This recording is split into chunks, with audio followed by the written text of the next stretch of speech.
I was on my way to drop out of college when I got a text from a girl named Joanna in my psychology class. She said there was a new lab in town offering $20,000 to people to volunteer for some medical experiment. I didn't know whether to laugh or cry. You see, I didn't want to drop out of college, I just couldn't afford it. I'd flunked a few tests and my parents had stopped paying for my tuition fees because they were so disappointed in me. Well, I'd show them. I'd sign up for this experiment and get my cash dollar. I messaged Joanna back and asked her where I could sign up. She said she was driving over there now and would pick me up. Wow, this was too good to be true. When we pulled up at the address, I was a bit confused. It didn't even look like a hospital or anything. In fact, it looked a bit creepy. We walked towards the entrance, and I seriously felt like we were about to be murdered or something. The doors slid open, and inside, everything was white. It was so bright, I actually pulled my shades down. There was no one around, so I said, "Hello?" nervously, and suddenly, a man in a lab coat appeared from behind a glass door. I told him we were here for the experiment, and he handed us a bunch of forms to fill out, and said he'd be back in 10 minutes. I gulped. Was I actually doing this? But then a woman came out from another door, and she looked right at me and said, "This is the best thing you'll ever do." Well, that was settled then. I filled out the form, which was super basic. All it really asked for was my bank account details. Well, at least they were definitely going to pay me. That was all that mattered. I needed that money badly. Joanna went looking for the bathroom, and when the man in the lab coat appeared again, she wasn't back yet. I wanted to wait for her, and he said she'd already got started. I told him she'd left her bag, and he grabbed it and said, "Come on then, are you doing this or not? We haven't got all day, you know." I reminded myself of the money and followed him. Then I realized there was glass everywhere, but I couldn't see anything. I asked the man about it, and he said it was only glass on one side. The medical professionals inside could see me, but I couldn't see them. I wondered which room Joanna was in, and then as we turned a corner, I heard what sounded like her voice, and it sounded like she was panicking. My whole gut was screaming, "No!" And yet I kept following the man. He told me just to ignore the sounds, that the new lab technician had hurt her hand that morning and was in a lot of pain. Something wasn't right about this.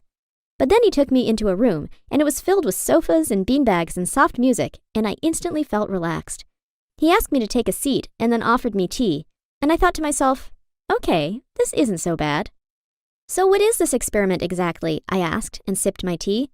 And the man laughed and said it was harmless, just an experiment to test my memory. He said they were conducting a study on how to store memories, so that when people got Alzheimer's, they could implant these memories back into their head. Whoa, I thought. My grandma should have done this then. She actually did have Alzheimer's. Surely I was too young for this, I said to him, but he replied with, "The younger, the better." Then he asked me to follow him again. The next room had lots of machines and wires, and it felt like a hospital. I took a seat, and he started attaching wires to my head. He said he would ask me a series of questions, and the wires would record my brainwaves along with the memories. Then, the next time I came to the lab, they'd test my memory again to see if anything changed. Hang on. Next time?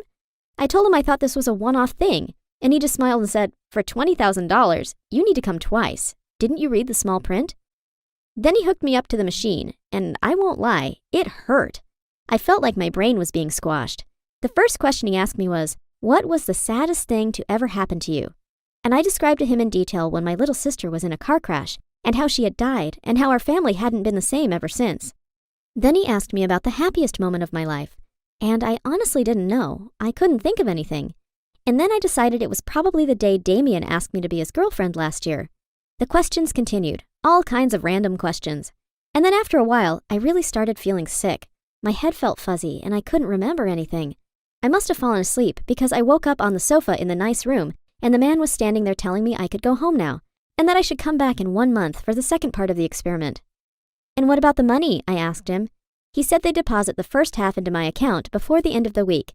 Then he opened the door, and I took that as my signal to leave. The first thing I did when I got out of there was to try and call Joanna, but she wasn't answering, and her car wasn't there anymore. I couldn't believe she'd just leave me there alone. I only made it about 50 meters before I had to stop. Suddenly, I didn't even know where I was going. I grabbed onto a nearby wall and slid down onto the ground, clutching my head. I took a headache tablet and hoped the pain would go away, but it kept getting worse. Somehow, I made it home. That night, I fell asleep really early, and the next day, I woke up to some missed calls from Joanna. When I got to college later that morning, I saw her in the courtyard chatting to Damien. I hadn't even known she had a boyfriend. She was flirting with him, and I marched right up to her and asked why she'd just left me yesterday. She said she hadn't been feeling well, so she rushed home. Then she gave Damien a hug goodbye and asked if we could talk. I didn't want to talk to her. I felt like hitting her. But I wanted to know if she'd received the money yet. She said she hadn't, but that it would come soon. Then she said she'd been feeling kind of emotional since yesterday. I told her I just felt sick, and then suddenly she was crying. She said she missed her sister so much, and life was just really sad without her in it. I felt bad for her. I couldn't imagine losing a sister. I mean, I was an only child, so I didn't even know what it felt like. But then I got a message from my mom asking if I could pick up flowers on the way home for Amy's grave, and I had no idea who Amy was. My head felt fuzzy, and all I could think about was the clock ticking. If I didn't pay my tuition before the end of the month, I'd be kicked out of college. That day I passed out in class. Luckily, it was in psychology, so Joanna was there too. She was the one who brought me water, and when I'd woken up, she said she was worried about the experiment and that we should go back and tell them how we were feeling. We drove over there and everything looked the same as yesterday, except this time the doors didn't open when we pressed the button. We sat and waited for a while, and eventually a guy came out a side door smoking a cigarette. He was on his phone, so while he was distracted, we slipped inside. Oh my gosh, it was like a glass maze in there. I was freaked out knowing they could see us, and then I heard voices. Listen, man, I don't know what happened. The memories aren't on the database. I messed up, man. And then I heard, oh crap, look who it is. And then the same man from the day before came through a door and asked what we wanted. I told him I'd passed out and been having extreme headaches and said that I thought it was his fault. Then I demanded my money. He asked how we'd gotten inside and said we were trespassing and that he'd call the police if we didn't leave immediately. I was shocked. I told him we would call the police if he didn't pay us the money he owed us. I was really starting to regret this stupid experiment. Joanna and I left and said if we didn't get the money by the end of the week, we'd go to the police for reals. But then things just started getting worse. The headaches were unbearable, and I went home without the flowers, and my mom was super mad at me. We got in the car, and she said it was not okay for me to just forget about my sister like this. I didn't understand. I asked Mom if she was feeling all right and said this was kind of weird because I'd never had a sister. And then she just lost it. She told me I was acting like a selfish brat, and then she told me to get out of the car and that she'd go to the graveyard alone and pick up some tulips herself. I got out and the headaches came back. I messaged Joanna and said I really didn't feel well, and then she said we could meet in an hour at the coffee shop near the park. It started to rain, and Joanna still hadn't arrived, so I called her. She said she was in the graveyard, and so I walked over there. Then I saw my mom driving by. She wound down the window and said she'd see me at home, then drove off. I wandered into the graveyard and saw Joanna sitting next to a grave. There were some beautiful tulips there, just like the ones my mom always had at home. And then Joanna said this was her sister's grave. I looked at the name and said to her, "But that's not your surname. That's my surname." And she said it had confused her, too. Then my phone rang, and it was Damien. He said that Joanna had been messaging him a lot, acting like she was his girlfriend. I said that's because she was his girlfriend and hung up. This was all too much. And then I remembered my mom had said the name Amy that morning. And this grave said Amy. And the headache came back, and I thought I was going to fall over. I told Joanna I couldn't handle this. Something wasn't right. I told her I didn't want to talk anymore. I went home, and the first thing my mom said was that she'd seen a sweet young girl going towards Amy's grave, but she didn't recognize her. And then I looked around the hall, and there were family photos of me, my mom, my dad, and another girl. Was this Amy? Why couldn't I remember her? And suddenly it came rushing back. The man in the lab coat saying they were storing memories, implanting them. What if they'd just implanted my memories into Joanna by accident?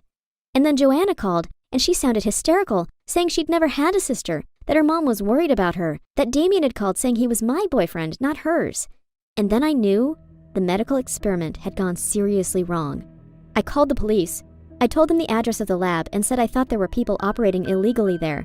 An hour later, the police turned up at my door, saying there had been a fire, that the lab I mentioned had burned down, and they couldn't find any information about it. I wanted to scream. What about my money? They'd completely tricked us. I told the policemen about the experiment, and they looked horrified and said there was no way this kind of thing was okay. Joanna and I both got taken to the police station and had to explain everything. And it turns out she'd not been asked any questions about memories. She'd just been hooked up to a machine and said it had really hurt. And afterwards, her head had felt different. She still believed she had a sister called Amy who'd died. But then I explained that this was my memory, that they'd somehow implanted into her brain. It honestly feels like some kind of sci-fi horror story. And yet, this is my reality. The police are still investigating, and I really hope they find those criminals soon. The worst part of it all isn't that I didn't get my money, it's that I can't remember my sister. I feel like they stole my memory and gave it to Joanna. It must be pretty bad for her though, because she has this fake memory in her brain and it tortures her. As for Damien, he was my boyfriend all along, and now that Joanna understands what happened, she's backed off. This is seriously messed up though, and I fear my life has been changed forever. Fingers crossed the headaches die down and no more side effects appear. How could I have been so stupid? Hi, my name is Michelle. I don't know what to do about my daughter Gabby. She was my pride and joy, but recently she's been acting crazy. It started when she turned 16. She started caring a lot more about her hair and her makeup, and she wanted to go out with her friends more. I didn't say anything because every teen goes through that, right? I thought it was okay until she started to bring guys home. The first one seemed nice and friendly at first. He and Gabby spent a lot of time together until, after a month of dating, Gabby found out he'd cheated on her with another girl. She was heartbroken. She cried in my arms for hours after they broke up. I hoped that it might put her off boys for a long time, but I was wrong. She brought home another boy just 2 weeks later. He was the opposite. He didn't seem nice at all. He was rude and kept cussing in front of me. He even told me that my food was gross after being invited into my home as a guest. Needless to say, I kicked him out, and Gabby never saw him again. After that, everything was quiet with Gabby for a long time, and I was happy. She hadn't brought any guys home for almost 3 months when one of my friends told me they'd spotted her outside the local Walmart on a Friday night. She had been lurking in the parking lot with a bunch of older guys. My friend had watched her kiss an older man with tattoos and piercings. Apparently, they were smoking too. As soon as I heard this, I wanted to scream. I couldn't believe my daughter would be putting herself in such a dangerous situation, hanging around outside after dark. I thought I raised her better than that. So when she got home from school, I sat her down and told her what I'd heard. Gabby said they were friends of her boyfriend, and they were only a few years older. I couldn't believe she had another boyfriend, especially an older one. I didn't like it one bit. I grounded her for a month. She was upset and said a few things that I'm sure she didn't mean, but I knew I had to keep her safe. During that month, everything went smoothly. Gabby was happy again. She went back to coming straight home from school and not going out late. She was my good, quiet girl again, and I was so relieved. At the end of the month, I'd thought she'd learned her lesson. She hadn't spoken about her latest boyfriend again since, and I assumed she knew it was wrong. So when she asked to stay at her friend Fiona's house for a sleepover on Saturday, I was happy for her to go. At first, I wanted to drop her off in the car, but Gabby said she'd take the bus, and I didn't think much of it. But now, I regret it. That night, I got a call way past midnight from a cop. They'd picked Gabby up from the park where a bunch of kids had been spotted setting a trash can on fire. Gabby had been with them. So I had to go pick her up and take her home. She was so relaxed about the whole thing. Her eyes were wide and unfocused. When I yelled at her, it was like she didn't care. I asked her if she'd been with her boyfriend again, but Gabby shook her head. They'd broken up, and Gabby was now dating someone else. She'd told me he'd invited her out with his buddies, and she hadn't expected them to be setting stuff on fire. I didn't know what to think, but I believed her. After all, she was my daughter. So I took her home and put her to bed to cool off. I was planning on grounding her again, but the next day, she never got out of bed. I went to check on her, and she wasn't there. Oh my goodness! Gabby was missing! I panicked. I didn't know what to do. I ended up calling the cops to report her missing. I called my mom, my dad, and all of my friends. Soon, we had a search party out looking for her. We checked her friends' houses, the mall, and the school, but she was nowhere to be seen. Just as I was giving up hope, I decided to check the park she had been to the night before, and what I found would haunt me forever. Gabby was collapsed on the muddy ground, pale and unconscious. I rushed over to her with tears in my eyes and held her in my arms. I checked to make sure she was breathing before I called 911. I prayed to God that she would be okay. When the ambulance arrived, my heart was pounding. I had a lump in my throat and I was doing everything I could not to break down in tears. Once we reached the hospital, she was rushed into the emergency room, and I wasn't allowed to go with her. I waited outside for so long, while every bad scenario ran through my head. After a long time, a doctor came out to speak to me. He told me that Gabby was unconscious because she had experienced an overdose. I couldn't believe it. My happy, healthy young daughter had been taking drugs. I didn't understand why. As soon as she woke up, I confronted her about it. Through tears, Gabby told me she had gotten hooked on drugs earlier in the year when her first boyfriend made her try it. Ever since then, she had been desperate to find someone else to give them to her. She didn't care if it was reckless. She just wanted her next fix. When I had grounded her, she had been sneaking out at night to meet boys to get high. I was shocked. I could barely move at first, but then I realized I finally understood why she had been acting the way she had over the last year. And I was determined to help her. I cuddled her for hours and we both cried together. I told her I would stand by her no matter what, and I would always be her mom. After the scary hospital visit, Gabby agreed to go to rehab to help with her addiction. Ever since then, she's been doing so much better, and I think it's safe to say she's going to wait a long time before she starts dating again.